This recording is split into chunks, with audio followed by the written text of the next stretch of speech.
first guest is an ex-Chicagoan. She moved to Austin, Texas recently, and she's been spreading the word of Chicago poetry from Texas. And I'm really glad to have her on the show. She's the editor of Scars. She's the publisher of Scars Publications, and she is the editor of Down in the Dirt magazine, and she's the editor of Children, Churches, and Daddies.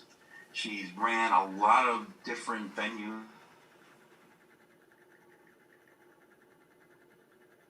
He froze. Chicago's favorite poets. She was most, which I took over from her, and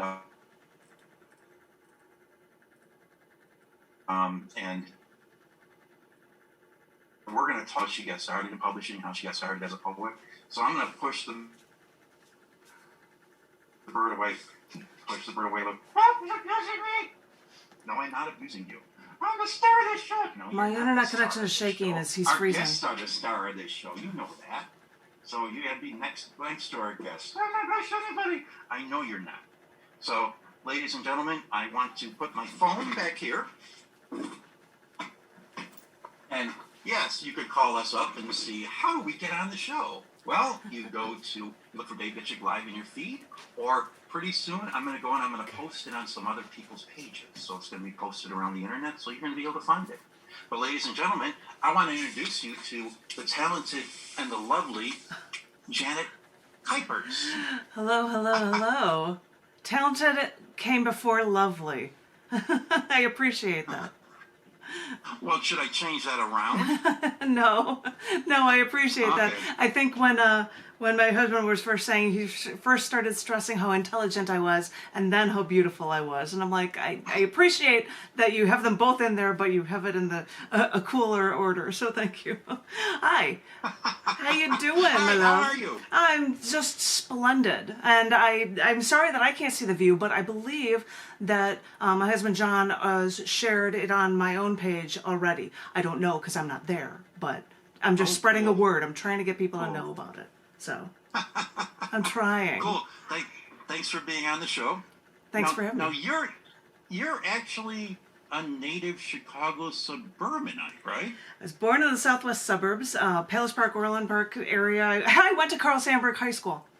But Carl Sandburg High School is a high school in Chicago Ridge, I believe. Orland Park. It's over by Orland Park. It's over in Orland Park, and they've done a lot of stuff they got a really good student magazine there, and they've always been very active in the poetry scene, larger poetry scene. So Carl Sandburg is a cool school to have gone to. Did you learn a lot about Carl Sandburg at the school? No, not at all. And when I was younger, they were saying that we could push you ahead and go to another school because I was between two districts. And I was like, no. And this was before going to high school. And I'm like, no, I'd like to just stay where I was. I was already picked on enough for being a smart kid. I didn't want to be picked on at a whole new school. So I would just stay the route that I was in, and I went to Carl Sandburg. And I only minimally did poetry there. It was actually when I got to college that I did a lot more writing of poetry. And working on a magazine in college. Where did you get to college? University of Illinois, Champaign-Urbana. I did not go to Chicago. Okay. I was in Central Illinois for it. So, my brothers and sisters went, all of them. Actually, my one oldest brother, Ed, was he was an architect. He was in Chicago, but the rest of us went to U of I, different majors. So. And we were all, and if anybody knows anything about University of Illinois, we were all heartbroken when Chief Illinois was banned and they got rid of him from our school. And because I was doing lots of Christmas stuff, I was actually working on nutcrackers, and I decided to try to fashion one into Chief Illinois from the University of Illinois, which I'm still working on. I've got feathers and I'm trying to color them different colors and stuff. And it's been like a year I've been trying to work on this thing, but what a silly aside for you, but yes. Do you remember Dina Stewart? She just posted that she used to swim against Carl Sandburg High School. Oh, really? I think Dina was from Oak Lawn, actually. And Vito Carly was from down in Oak Lawn. So there's a little, that that area is creating poets. I had two girlfriends at U of I that went to Oak Lawn High School. One was a cheerleader. I don't know what the other one did at Oak Lawn High School, but yeah, that area definitely. But yeah, it was a bit further south or Okay. out than Oak Lawn. You had a magazine during high school? I did not. No, I started. I helped. I think I might have designed a little bit for one, but then or for review. But then I said you could submit stuff as well, but it would be a blind thing, and so I got a lot of stuff published in a magazine that was called Lindsay Woolsey in college. I don't know if it ran long after that, but that was the magazine, and it was cool. And I think you were asking me before about how CCND started. I think you were thinking of wanting to ask me that. Tell me how CCND started. Well, when How did CCND started? And when? CCND. I remember seeing it in the whatchamacallit, the Poets Market years and years and years ago, and I said, what a bizarre name for a magazine. Why is it called CC? Why is it Children, Churches, and Daddies? And Daddies, okay. Yes. It's named after it's named after a poem that talks about the dysfunctionality of those things. Which, and if you go to the main page for Scars Publications, which is named after a piece of prose of mine, if you go to the main page for CCND, it says, hey, do you want to know where the name CCND came from? Here's a link to the poem that was the whole basis for it in the first place. When I got out of college, I was submitting things that I thought were good, and everyone and their brother was rejecting me. I was straight out of school and I didn't know what to do, but then I was getting samples because this was back in snail mail days. You didn't have email access for online magazines, and all of the magazines that I would be getting were from editors that were rejecting me. And I thought, I'm a designer. I know how to do these things. I can, figure this stuff out. And I just decided to name something without putting much thought into it after a poem of mine. And that's what the magazine name came from. And that would be when there would be snail mail letters that say, hello, I'm a Christian mother of 4, and here are my 5 rhyming poems. And I'm like, oh God, this is so wrong. This isn't working at all. So the byline for it is the unreligious, non-family oriented literary and art magazine. And people will send submissions. They're like, well, I don't know how religious this is. I'm like, no, talking religion is fine. It's just don't get the idea that this is, hi, I'm a Christian mother of 4, and these are, that's not the bent that the magazine is on. So we've taken things from prisoners. We've taken things from around not only this country or this continent, but from anywhere from all through Europe to India to Africa, which is really cool, which is one of the wonderful things about having the internet, because I started having it in '94, but then my account had to close for eWorld, I think it was. And so I started one in '96 with AOL, and then I said, well, forget it after a while. I might as well get a domain for Scars. And of course, when you say I want a domain for Scars, well, here are your things for wound repair. And, people think something entirely different for it. And of course, scars.com, that kind of stuff is taken. But I said I do a lot of stuff by the time I was doing open mic stuff, starting in, I think, '95. But by '97, I was doing features, and I was starting to video record them. And so when I started running my own open mic as well, I started recording the beginnings of it, because YouTube wouldn't let me have long enough content until I was able to, and I could do the whole show. And so then it seemed really fitting to be able to say Scars.tv, because I've got a lot of videos and audios, and I knew people from Tennessee who were sending me lots of audio clips, and they were setting up music to my poetry and stuff. So I'm like, Scars.tv seems like a good angle to put that on if I'm going to take a domain for Scars Publications. And a little aside, in Texas, and you had said, well, she's a Chicagoan, but she's now moved to, and I'm like, no, I'm always a Chicagoan. I'll live here till I'm 90.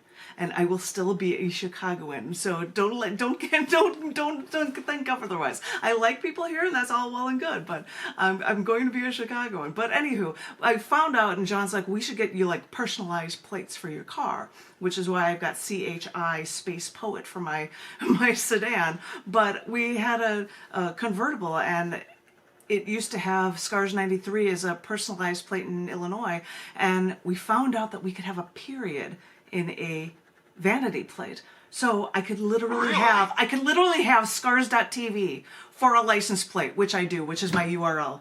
And it sits in my driveway, this car that says scars.tv on it, which is awesome. Little aside. Scars.tv is my, Why Scars?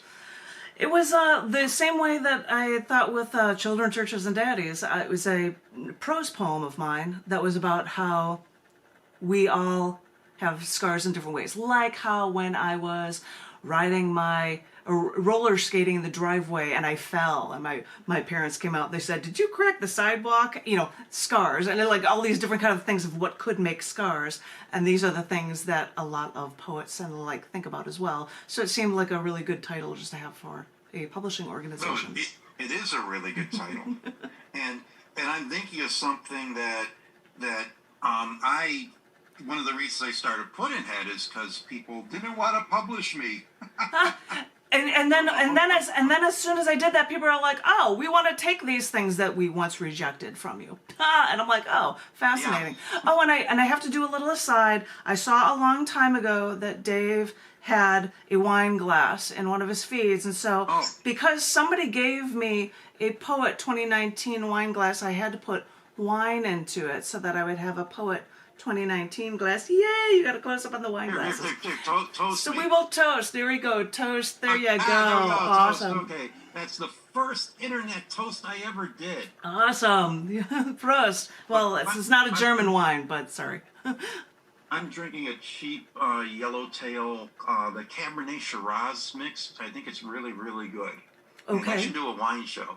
Well, my husband, I feel silly just keep saying my husband, John, was brewing beer and stuff before we had met, and so he got back into that again. And he's like, "I'm going to work on wine as well." And he's like, "Well, I want to be working on this red wine, so we're buying bottles so that we can drink them and save them for making wine." And he's done that with a Riesling. The Hutka Riesling is really, really yummy, and it's named after his family name before it was changed in the United States. And the Wolfkamp is the second one. And he's making an Enigma wine. You will appreciate this, science guy. He's making an Enigma wine, and he's like, "I've got to come up with something sciencey." And I'm like, "Well, we've got these electric balls and he's like, "That's kind of cool." But and then like, "Well, it looks like a line." I'm like, "You need something," and I looked at it and I said, "Walk the plank." Thank you. John's like, "You win." John's like, "You win. That gets it. It's not walk the plank, it's walk the plank. Spell it correctly." And that will be the name of his Enigma wine. Rich Emerson might be drinking the same wine that I am, and Lynn West says hi. Hi, and Lynn Rich. So everybody in Chicago, I think, misses you. Oh, I miss you all. Now, what year do you think you started Scars Publication? The beginning of 93? End of 92, beginning of 93. CC&D started, and by the way, it's easier to say CC ampersand D than Children, Churches, and Daddies. And one of the logo changes I've got just says CC&D, but it says everywhere that it's Children, Churches, and Daddies, and the universe, I think, knows this. But CC&D started, the first issue was in June of 1993. Okay. So, yeah. So CC&D started when Scars Publication started at the same time. Right about the same time. What was your first publication? That I was published in? No, that you published with Scars. The first issue of CC&D, which was out in June, and it had a similar cover to the first book I ever had done, which is called Hooked Just in the Attic. And yeah. What year did the first book come out? That was to 92, 93. That was when Scars was starting with it, because people were like, "Oh yeah, we can publish your book. It's only $10,000." And I'm like, Yeah. well, I can do that for less. And so I did something like that and would have copies of the book and donate crates to people because I would buy too many back in the day. Hundreds and hundreds of books, but that was the first book that Now, Stars had done. Who was submitting, and how did you get your submissions for the first CC&D? So I was in the Poets magazine. You said you had seen them in the magazines. The Poets Market. The Poets Markets, and so people had seen it through that, and I remember old names: Paul Wyman, Mary Winters. These are like from the first year, and Ellen Catlin, Linla Lifshin. These people found me, and Alan Catlin has seen me again. It's like sent me things just recently, and has been in issues this year and last. You don't know the name Sierra McGuire. He's from Nashville, and I know the name because I know that he's done your publications before. I've seen him in CC&D. In CC&D in the early days, like mad. And he had said to me, and he was doing things with an open mic in Nashville, and he had said, "Thank you so much for this. What can I do for you?" And I said, "Start a magazine and publish me."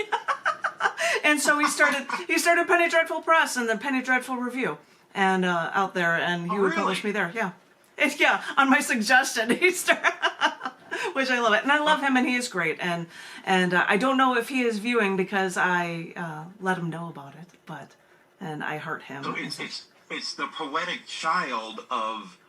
It's the poetic child of CC&D. Well, he had his own thing before, so I'm not gonna. I just think it's funny that he's like, "What can I do for you? You're doing," and I'm like, "Start a magazine and publish me." And so he started one, which was awesome. Penny Dreadful. But before 1993, before CC&D, before Scar's publication. Yeah. When did you write your first poem? I guess that would also explain my first publication as well. I think, Dave, you know the first poem I ever wrote. I was 9 years old. It's the only one that I will admit to that rhymes that I like, and it's called Under the Sea. Under the Sea. Under the Sea, yes. And Under the Sea was your first poem. That was my first poem. It was for a class. And I didn't know what a manatee was then, and my mom explained it to me, and I'm like, okay. And there were so many breakdowns of rhymes in the thing, and it was a fun little thing that it actually was submitted and was published in Reed magazine. So I guess I was a published author at 9. If you go to the internet and go to YouTube and put in Dave Gecic Under the Sea, you see a version of Under the Sea that I read for Janet. Yay! I think it's on your YouTube channel. So you were 9 years old. Yeah. So that was in the very, very extremely late 80s. When you were 9 years old. That's kind. But there was no live readings at Carl Sandburg at the time. No, and I didn't know anything about poetry there. Performing publicly. How and where did you start performing publicly? I think probably. Oh, my husband John is showing me because of his sister. We're working on a drawing version of a color version of Under the Sea, and he wanted me to explain to you that this was a manatee. I don't know if people can see it or not, but this is the manatee frame that Cindy had drawn for it. Tilt it a little bit. So now we can see the manatee perfect. Oh yeah, go perfect, wonderful. So, anyway. Perfect manatee. Very good manatee. Cindy's very good at that. You were asking for where I performed first?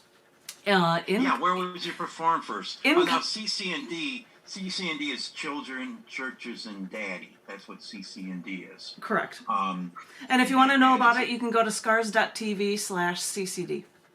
So. And Janet also was doing a magazine called Down in the Dirt. Yes. I think you've combined Down in the Dirt with CC&D at this point, right? I have not combined them. The thing was, back in the day, in the snail mail days, Down in the Dirt was a little supplement section that I created inside CC&D, Children, Churches, and Daddies magazine issues. It appeared a couple times, and that's all it was. And I didn't think anything else about it, and so I let that go. And then after lots of changes and quitting my job to travel around the country, and then right at the tail end of that, being stopped in an intersection and almost killed by a couple cars, I had to start reshaping my life and think of what I was doing with my life. And I thought I wanted to submerge myself more into CC&D. And I thought, wait a minute, I had that thing down in the dirt. Maybe I can make that something. And I had it under somebody else's name because I didn't want to be saying, oh, whoa, look at me editing. But what was the name you were using? the name of the person that was using it. The secret name of Janet Kuypers was what? No. The name of the editor for the first decade was Alexandria. Oh, you might appreciate this. Alexandria Rand is her name. I thought you would appreciate that. She's a waitress outside of Philly. So anyway, it was just something that I was like, I'm doing all this work for the magazine, but I didn't want to be saying, oh, look at her, she's just editing more crap or something, you know what I mean? And so then after a while I was like, forget it, just get your name out of it. I'm doing this work anyway, so I might as well just own up to it and just do that as well. And everybody and their brother loves the name Down in the Dirt. Loves it. Everyone. That is why I had to start saying, okay, there's a max word limit, 1,600 words. You can send me long poems, that's fine, but I'm not reading novels. Forget it. So, and I still get a lot of stuff. So, because everybody likes the name Down the Dirt. Where did you first start performing? Because you're a really good performer. Thank you. A lot of the work that you do is monologue-ish. Yeah. A lot of the work you do is stories. I mean, a lot of the work you do is not poetry. Correct. I mean, it's stories, it's monologues, it's remembrances of things past. Yes. Where did you start doing the performing live? A lot of your performances are theatrical. So did that come out of the blue, or was there some kind of theatrical training in there somewhere? Looking way back in my history, the first time I performed anywhere was singing. It was in college, doing a cappella stuff. I'd work with somebody else and we'd be singing, they might be Giants, Istanbul, not Constantinople harmony, and I'd be doing the low and the guy would be doing the high, and we'd just be, hemming up, but having a great time doing it. I sang in choirs in school, in grade school, I think, in junior high, but I didn't read poetry really until I started in Chicago in, I think it was 95, when with the first time I had read was at Yammer. Does anybody remember Yammer? Lisa Heminger. But well, Yammer was a reading on the North Side. It was hosted by Lisa Heminger. And what Yammer was at what bar though? That starts with a P. Why I can't. What was it? John just said it starts with a P. I cannot remember, but it's closed now. It was at Irving and Sheffield, I believe. It was at Irving and Sheffield. I'm sure Vito Carli's going to tell us the name of it in a Splendid. second because he would remember. But he hasn't told us yet. So I need somebody on the other end to like look all. I need an assistant. I need somebody to look up all this stuff for me. So that was Lisa Heminger. In 1990, in the mid-90s, it was a great reading. It ran late at night. I think it got over at 2:00 in the morning. But it would go on for 4 hours. And back in the day when it first started, there were and back in the day when it first started, there were like 4 of us, me and Joanna Marshall, Beth, and John just yelled it was at Joy Blue. That's where it was. That's a P. Joy Blue. Which does not start with a P, so John didn't have it on that one. But but it was just us sitting there with a cup of water up in a circle and reading to each other. And I would read, things like Too Far and ones that I'm known for at the time for. But then it got huge. I believe she had Tom Henke become an assistant of some sort, and that was right about, or sidekick or whatever, and that was right about the time when after I was traveling, I was going to travel and go around the country, which she gave me a mini feature there, which doesn't really happen there, but then I said, at least if I'm going to be moving to Pennsylvania, in the middle, in a suburb that had nothing, but at least a half hour away, I could get a post office in Intercourse, Pennsylvania. So I said, if I'm going to be there, I might as well have a good address for my magazine. So I did that. But we were only there for 6 months. Job wasn't that great, or the environment was worse. I don't know what it was, but You were living in Chicago at the time that you discovered Yammer, yes. that you started hanging out at Yammer. Yep. What other early venues did you go to? The well, as you might have gathered, David Rubin's piece, show, which was at Cafe Aloha, which then went to the cafe that Charlie Newman then took it over, and after that I took it over from there, which then you took it over. I'm so sorry that they're in closed down now and you can't continue there right now. But we're Anacron and Crystal at Damon, North of Milwaukee. yeah, you were talking about it just last week at Mad Bar. Okay, there was Estelle's. Estelle's. Mad Bar was near there. Mad Bar I went to there was more than Borderline. Estelle's. Mad Bar I went to more than Estelle's. And I can't think of anything else off the top of my head other than those four. I think I stopped running Estelle's in '96, and I know I didn't feature you there, but you probably read a lot of it with Shappy, and of course you've gone to Weeds, you've gone to, but also there's some other places you've read at that were like only Janet Kuypers performances. I remember one in Lake County. There was some little place in Lake County. Every once in a while I would get features at locations, and that was at a hookah lounge. Hookah bar, yeah. That was, I can't even remember what the place was called, but they did a video nonsense, and that you could have hour-long shows, I believe. And I know that Wes Hines put up posts and stuff. He would do performances there as well.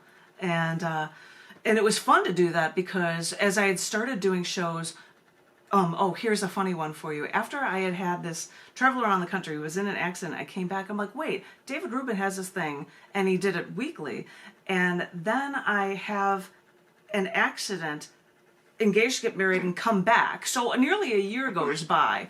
And I say, hi, Dave. And he's like, oh, Janet, we're doing stuff. Janet, you're on the scene.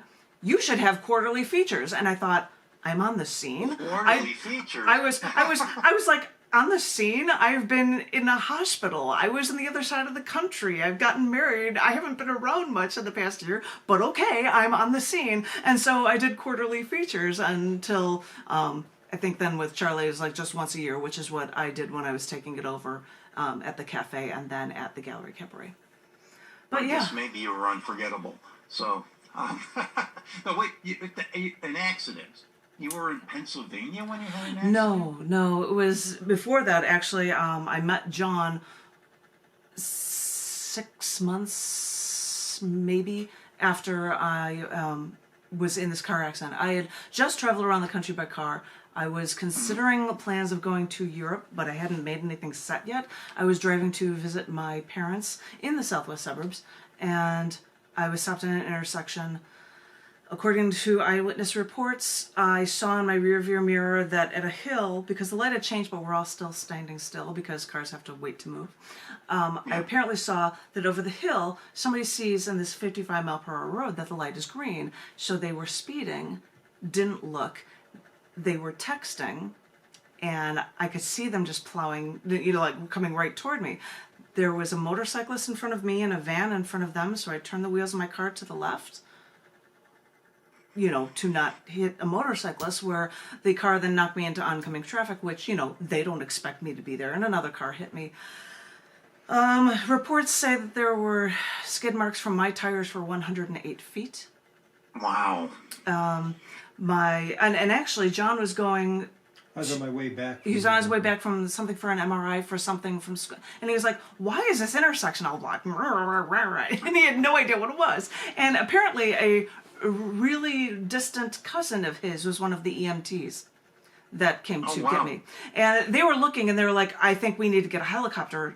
She's not in a good way. And they contact them, and they say, it'll be 20 minutes before a helicopter shows. And they're just looking down the road, and you're like, it's 2 miles down this same road just to get to the hospital. I think we can just do it. We won't get this, and we'll just go and take off. And so it was a bad accident, but you survived it okay. Yeah. Well, whether or not I survived it okay or not it's all subjective. Okay. Did it change the way you you that close to the screen there, we could really see really shows your face well. Oh, well, Um, it's lovely. Sorry. I do what I can. um, but did that change your poetry at all? Did almost dying change your poetry? I think it changed me. Um, Okay. John might be able to judge that better. That one just went off. I mean, I couldn't tell you because I know that time changes everyone and everything, so I cannot speak to whether or not. I'm sure it changed me, but I cannot say how. You know, I'm not one to be able to judge myself. I know that I still write things very news editorial wise, like my major at the University of Illinois Champaign-Urbana, or whatnot. That was my major, and I like to freak people out when I say when I went there I started as a computer science engineer. But you didn't have you didn't like go down a tunnel and the light shined on you and said you are a poet or anything like that. No, nothing like that.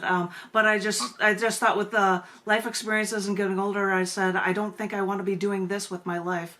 But I find myself writing and taking pictures still, so I thought journalism was the way to go with the focus on graphic design, which is what I still do. Ergo Scars You do a Publications. lot of photography work. Did you ever have any photography training? Other than what courses I've had in college, if a news editorial journalism major could have a minor, I would have a minor in photography. But they don't offer that for your bachelor degrees, so I have the equivalent of a minor in photography. But it's just because of all the coursework I've had. So I just like it. The end. I know. So Scars Publication. How can we find Scars Publications? Well, as I said, the website's pretty straightforward. Scars, SCARS.tv. Oddly enough, I find people when they find my own webpage or my own pages through Facebook, they find Scars Publications on there because one day Facebook is like, hey, you should have a page for your Scars Publications. I'm like, okay, I'll do that. And they're like, now you have to pay to get people to show up. And I'm like, screw that. If anybody wants to see it, they can. But I've got another website for that, and so I don't think about it that much for that page. Scars.tv is, well, there I've told you, Scars.tv.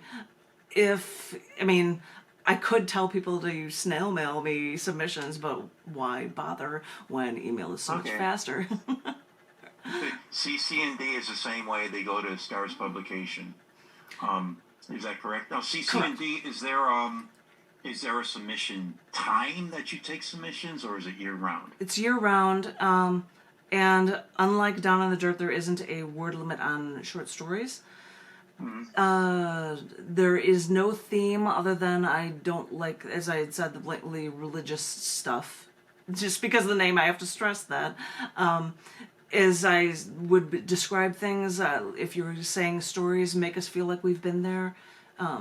Just telling slices of life and realistic things is all well and good. The directions or the explanations or what we look for is astoundingly similar in both CC&D, Children, Churches, and Daddies, and Down in the Dirt magazine, since, I'm doing them both. The only difference is I'm not going to publish them both. You're not going to get published in both magazines. So if one is accepted in one, the other one won't take it. Oh, this is one thing that people love more than sliced bread about Scars.tv and the magazines. When we accept something, and I have to thank my computer guru John for this one, we have a section in there called the writing section. Every piece of accepted writing is uploaded to a writing section underneath your name. It appears in a separate framed page where on one side of it, it has a list of your names, and if you click on it, it'll show what you've written. You can click on it, and their writing will appear in the larger frame. It'll also have links to the magazines that they've been in or whatnot as well. So, Dave, if you've ever had anything published in CC&D, your name would be in there. I don't know if it is, so I couldn't tell. You don't yell at me. It isn't. Okay. Okay. If you haven't said anything, I don't know. I'll send you some stuff one of these days. Not a problem. Not a problem. Give us a performance piece by you. Give us a poem. Give us a story. I had three poems that... Wesley's watching us too. Hi, Wes. Smooches, smooches. Watching us somewhere. I'm not sure what site he's watching us from. Out in California, perchance? Where is he? Out in California, but he's might be watching us from the show is showing at a whole bunch of different web pages. So Cool. I'm not sure where he's watching us from. I can't see him, but he made some comments. He liked what you're doing. He gave you a thumbs up. Thank you, Wes. But he knows I love him too. And it was fun when I first moved here that he was out of the way in another town and he was able to come and visit a couple times before they moved again. Would you like me to share? Oh, he's drinking his wine. I should toast you again. Drinking my wine. Toast you again. Toast you again. In my Tupperware glass. Would you like me to read three pieces for the ending of this so that we can leave it like that? Is that because you were read three pieces and then I'll ask you a couple more questions. Splendid. Okay. Splendid. I was trying to find pieces that I hadn't shared at features in Chicago when I came back to visit. So, and they're on different themes, and you will find out how I can be very much of a storyteller. This first piece is called "Protecting Peace Can Put You in Prison." The first Nobel Peace Prize was granted in 1901. The first Nobel Peace Laureate to die in prison was Karl von Ossietzky, detained by Nazi Germany. He died in prison in 1938. But there's a new death. Do not fret, because it seems that peace can be squashed in any millennium. Do you remember the Tiananmen Square riots back in 1989? Or at least the iconic photo of a student in front of a truck, in front of a tank? Well, that student didn't battle the Chinese government on their own and win. They had help from Liu Xiaobo, the man for peace, who was revered for his work. But the Chinese government stopped him in 2008 because he was drafting and promoting a manifesto promoting peaceful political change. And for this, the Chinese government imprisoned him for subversion. Yes, for subversion. This man was sentenced to 11 years in prison, and while in prison, he was granted the Nobel Peace Prize. During that Oslo Awards ceremony, they even left an empty chair for their imprisoned man of honor. And now the Chinese government bears responsibility for more than the imprisoning of Nobel Peace Laureate, who not only promoted political peace, but for failure to properly diagnose and treat his illness, because on July 13th, the imprisoned Peace Prize winner died in detention of liver cancer at age 61. And sure, we can look around the room and think that we are nice to other people, that we respect other people. And we may think that as we look around that other people feel the same way about us. And it's wonderful to surround yourself with people like you, who think like you, who cushion you from anyone who may think differently. Because when you stay in your bubble, everything seems fine. It's only when we see those who choose to fight, who are then trounced upon and downtrodden only because they support a peaceful coexistence, that staying with supporters is seldom the solution. Peace with the ones you choose to know is one thing. Peace with a mortal enemy is another, when they decide that you were at fault for some unknown reason. So, maybe the key to promoting peace is not to share our ideas with those like-minded souls you're near, but to find people that are least like you, religiously, racially, politically, and then just extend your hand in peace, and then see who will take your hand. I get applause from one person. Thank you, thank you, thank you. You know what? You did a great performance, and one person clapped, but my ego is soaring high because you did a performance just for me. I did. Yeah, you did. And I'm the only one who gets to clap. Oh, and that was awesome, and thank you for that. I don't get to hear claps like that. That's so cool.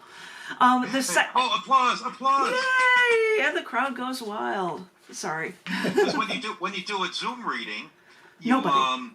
don't hear the other people that are applauding. Yeah. Lynn West says bravo though, and Wesley Hines says good poem, good reading. But you do a Zoom reading. How often do you do your Zoom reading? The Zoom meetings are for an open mic that I do here in Austin. The name was started when I did a show. I believe it was in 2014, and I gave everyone cards so that they could have their poetic license. And so I said, I'm going to call this Poetic License. So once a month on the first Sunday of every month from 3:30 to 5:30 Central Standard Time, we run a Zoom meeting, and every one of their brothers invited. I believe Dave has been there. I believe Lynn West has been there. I believe Vito has been there. And there are people from, it's cool when people from Chicago and from Austin, and then our Zoom sponsor, so I can have an unlimited sponsor time, is John F. McMillan from New York, and so then I get people from and other friends from Leeds. I've got, and it's cool to have people from around the world coming instead of just having the handful of people that might come to a bookstore the way it originally was before our pandemic time. So yes, that's going on. How can people get into that? Poetic License. Contact me if you want more info about it, but there is a Zoom meeting that runs, and I usually set up an event page for it that will show the link to it that anybody can go to and be a part of it. Are you on Facebook? What? Me? Janet Kuypers? Kuypers? Kuypers? Yes. Yes, I am. Kuypers. Correct, sir. Very correct. Yeah. You could find her right now on Facebook and send her a message if you want. Except I won't respond right away because I happen to be here. I heart you. You can respond anytime. Well, you get the idea. Busy times. Vishnu here only has 8 arms. Can't do it all. Yes, Lynn, she's on Facebook. Sweet. Yep. Yes, Lynn. Yeah, she knows. What's your email? I love sharing it, but if you know my name at gmail.com, JanetKuypers@gmail.com is the easiest way. Otherwise, Scars Publications has no space, no nothing. Nope. Oh. I also hear that if you have a dot or period in your name, if you don't have it in there, it will still get through to you. But I don't know that for positive because I think my husband does that, but I don't know. So, but yeah, just my name at Gmail, blah. It's pretty straightforward. Or if you see me on Facebook, say, hey, how can I get a hold of you? And whatever, I can do that too. It's fine. Or find me on Scars.tv and say, hey, you, or something. Whatever works. Give us another poem. Okay, this is actually a very, very recent one. I'm saving my fluffy light one for the end one, but this one I'm saying for Dave. I hope you will appreciate it. This is a poem. It's sciencey. And it's called Sciencey! Yay! And it's titled, You Have No Idea. I am telling you that because those are the last words of the poem. You've been warned. It's titled, You Have No Idea. We try to understand the details. We research, we study the core of the matter, and we believe we understand it all. Until we find out that we're missing pieces. We're only seeing a tiny fraction of what makes things work the way they do. Astrophysicists and science philosophers have tried to unravel the key to the universe, and now, only now, speculate a theory. And these science types live on theories. I mean, that's why they call it the Big Bang Theory. We may have evidence, but no proof. So, in this effort to understand why the pieces don't all seem to fit into place, they make a theory they can't know. For if something controls the physics, controlling things in ways we don't understand, then maybe we're not meant to see what controls it all. If there is something these science types don't understand, they don't turn to a god, for it's their thing to come up with theories that they can try to prove or disprove. So they came up with dark matter. They research and they look for evidence so they can hypothesize about this magical stuff, this theoretical stuff we can't see. And the only way they can find proof is if in their experiments they found nothing. Because a lack of anything is the nature of their theory. For it's impossible to even see their dark matter theory in the first place. So, after all this guesswork, if things still don't make enough sense to them, they hypothesize then about something called dark energy. Something else they can't actually prove, because they think maybe this impossible theory number 2 is the force driving everything in the universe apart. That would make sense. Look at these puzzles. Look at the preposterous nature of the lack of a preponderance of evidence. And imagine that this is how these science types formulate theories the rest of us are supposed to blindly believe. You think you know me. You see the pieces I spoon feed you. You say you understand. But you have no idea. You know about David Hume? He said that there's no such thing as a scientific theory because we can't tell if anything's going to happen all the time. Yeah, but that was like poo-pooed by Immanuel Kant. We'll see. Like I told you, you need to learn more German philosophers before you just jump into stuff.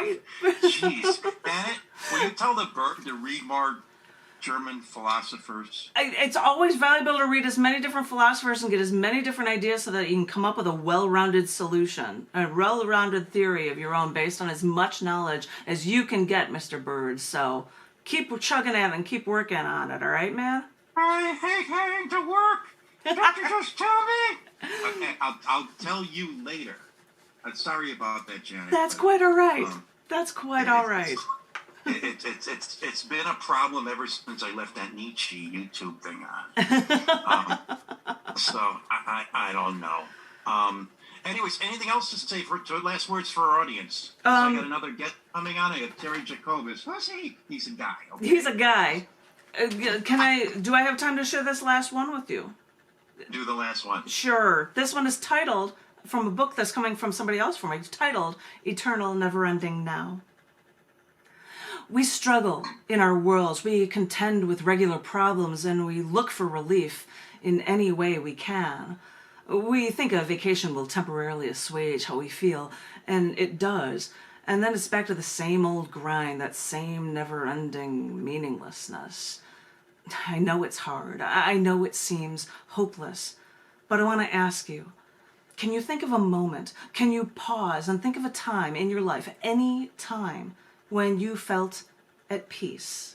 It may have seemed a lifetime ago. Maybe it was at a beach at sunset, listening to the waves crash, or maybe it was sitting along a mountainside and watching the little cars driving around the little roads below, or maybe it was jumping into a vat of fresh soybeans after a farmer said to look around the farm, and all you could smell is that wheat and the dew from all the lush green around you.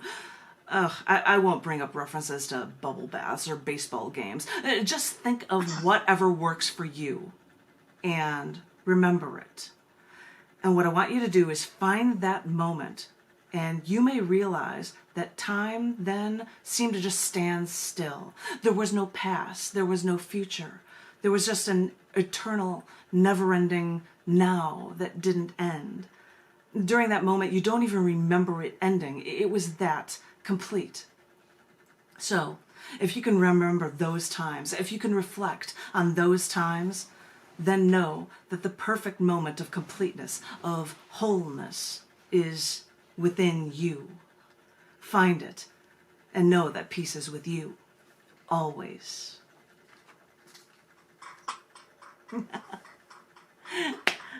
Thank you. I got an applause. Thank you. Thank you. You never hear enough applause anymore. You know, I ran the open mic and I had canned applause. I'm like, here's your canned applause. Yay, you're awesome. But it took too long to do it. So it's just everybody put up their little hand symbols. Yeah. But thank you. That's somehow not the same as hearing it. Of course. No one ever applauds me. That's by design. You don't really exist. Oh, Okay. give it up for the Okay. bird. Bird is the word. Something. What? We gotta talk. I gotta talk to the bird one of these days. Anyways, I'm kicking you off. I need to have you back to talk to you about the purpose of writing and why we write poetry and stuff like that. I'm always welcome, and thank you very much. Just let me know. Thank you, and thank you all for listening. Thank you. Okay. Lynn West says bravo. Yeah, thank you.